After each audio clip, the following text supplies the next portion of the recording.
9 মাসের স্বাদ মা দিয়েছিল মায়ের বাড়িতে। তো মার্চ মাসের 1 তারিখে আমার 9 মাসের স্বাদ ছিল, আর আমার মা 6 মাসের স্বাদ দিয়েছিল আমাকে। আর এই দেখো আমাকে কেমন লাগছে অবশ্যই তোমরা কমেন্টে জানিও। আমাকে সাজিয়ে দিয়েছে আমার বান্ধবী, আর এই ডেকোরেশনটা পুরো করে দিয়েছে আমার মাসির মেয়ে। তো কেমন লাগছে অবশ্যই তোমরা জানিও। আর হচ্ছে আমার মায়ের বাড়িতে অনুষ্ঠানটা একটু বড় করেই করা হয়েছিল, প্রায় 90 থেকে 100 জন লোকের আয়োজন ছিল আমার ওই বাড়ির স্বাদের অনুষ্ঠানে। এরকম মাছের মাথা নিয়ে এখানে একটু ঢং করছিলাম। আর এই অনেক কিছু রান্না হলো, 9 রকম মিষ্টি, ভাজা, 2 রকম মাছ, তারপরে এঁচোড়, চিংড়ি, ডাল, মাছের মাথা, চাটনি, পাঁপড়, মিষ্টি, পায়েস, এবং অনেক কিছু রান্না হয়েছিল।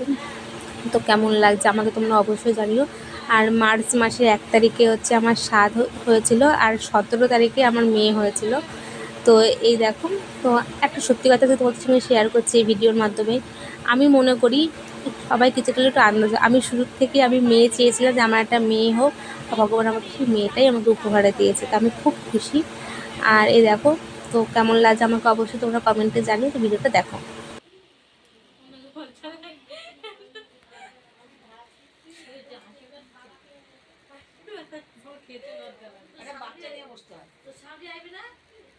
হ্যাঁ, ওই প্রচুর মেয়েকে নিয়ে নে।